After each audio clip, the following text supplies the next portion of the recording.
Axel. Limitation. Good one.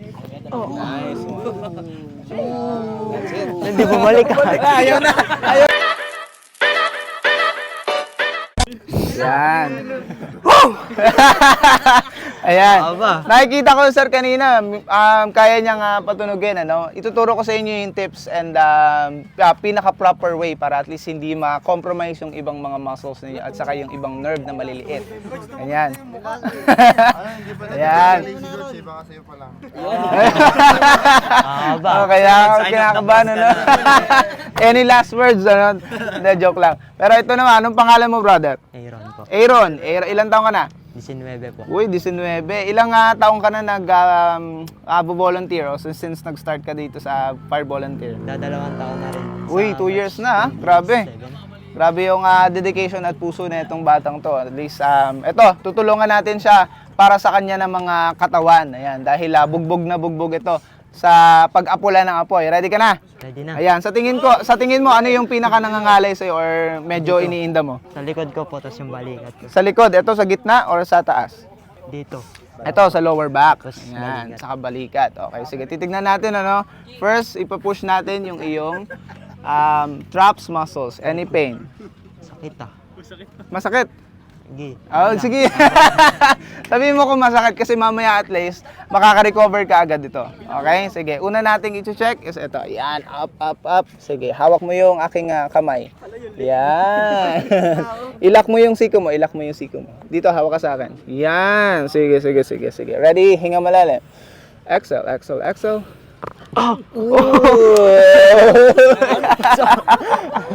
Ang dami ha.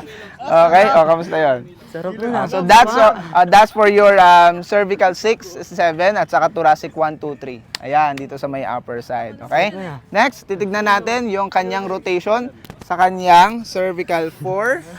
Ayan, ito. Cervical 4 and cervical 3. Ito, sa may gitna. Nakita ko sir, pinapatunog mo yung sarili mo, ginaganon mo. Okay, ginaganon mo. Ano? So, ang pinaka-tips, no? Bawal siyang binibigla. Ginaganyan. O kaya ginaganon. Okay? Nagkakaroon ng compromising doon sa pinaka maliliit na ugat na meron dito sa ating leeg. Ayan. So, ang pinaka the best is more of right positioning. Yan. Right positioning is right there. Yan. Kuhain nyo muna yung pinaka limitation sa pinaka dulo. Right here. Ayun. Saka nyo i-snap. Kaya hindi siya kaya pinagbabawal yung ganon para maiwasan natin yung ibang masasaktan at saka magkakaroon ng stiffness doon sa pinaka muscle area na support. Okay? Sige, ganito siya, no? Right here and then right there. Sige, relax. Inhale. Exhale. Limitation. Good one. Nice one. That's it. Hindi bumalik ka. Ayaw na bumalik.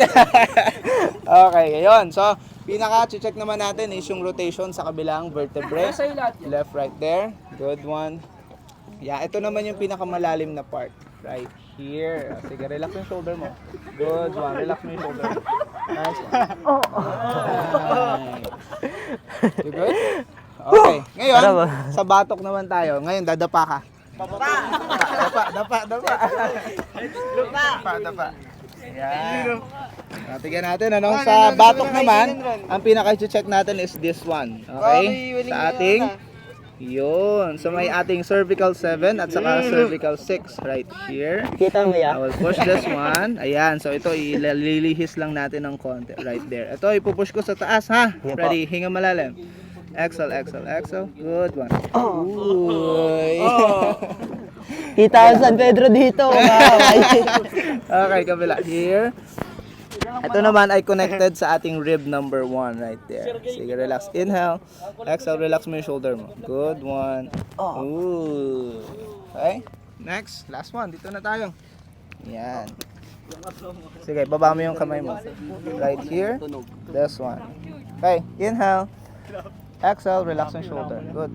Okay, so ito very good naman and very clear. So, not necessarily na tutunog lahat. Kapag walang tumutunog, ibig sabihin, very healthy yung disc joints. At saka, wala masyadong tension between those areas. Okay?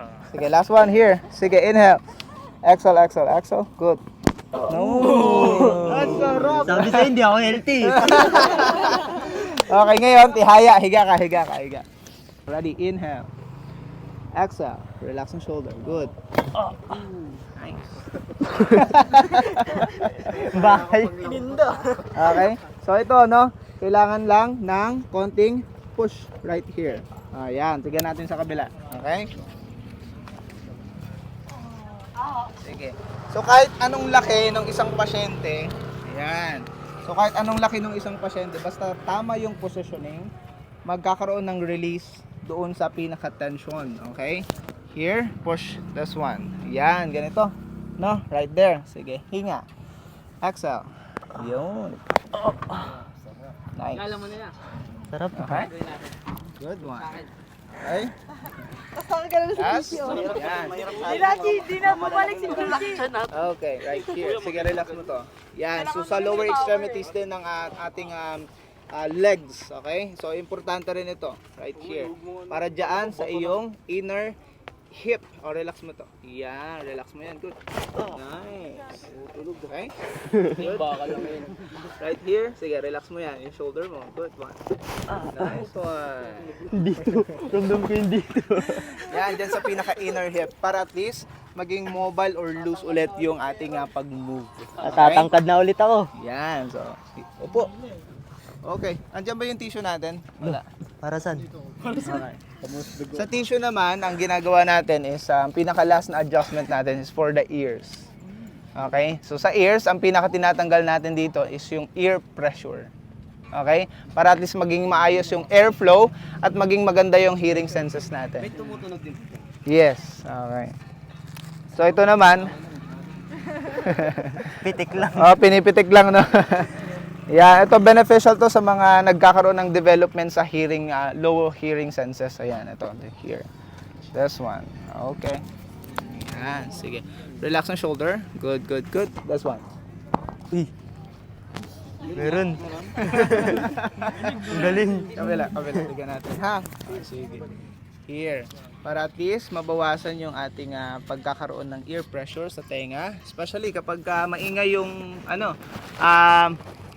nice, yung ating alarm. Yan. Okay? Kamusta? Sarap. Sarap. Sakit lang yung pagkahatak. Ayun, takot ka pa?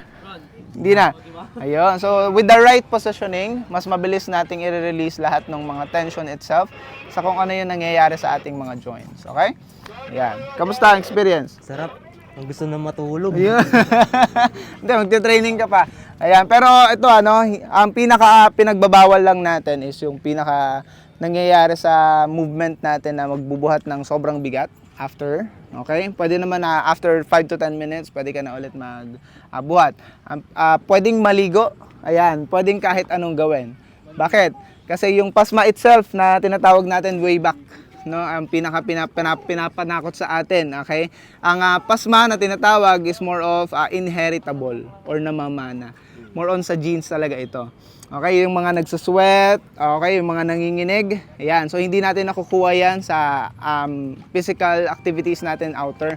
Nakukuha natin yan more of sa genes talaga. Okay, kahit kunyari 30% of our bloodline nakukuhaan ng natatamaan tayo. It's either kung ikaw ay natinamaan nun, swerte mo sa family mo. Ikaw lang yung merong ganun. Okay? So, yung mga kapatid mo ay wala. Parang ganyan. Okay? So, yun lang yung pinaka magiging natin. So, after nung trainings natin, after nung kahit anong pwedeng gawin natin, pwedeng mag-cold shower or pwedeng mag-swimming sa temperature na mas mataas or mas malamig or may yelo. Ayan. For muscle recovery ng ating joints and ligaments. Ayan, para ma-prevent natin yung sarili natin sa pagkakaroon ng injury. Ayan, kasi araw-araw tayo nagtatrabaho, araw-araw tayong nag-training. Okay? Kamusta? Solid. Solid.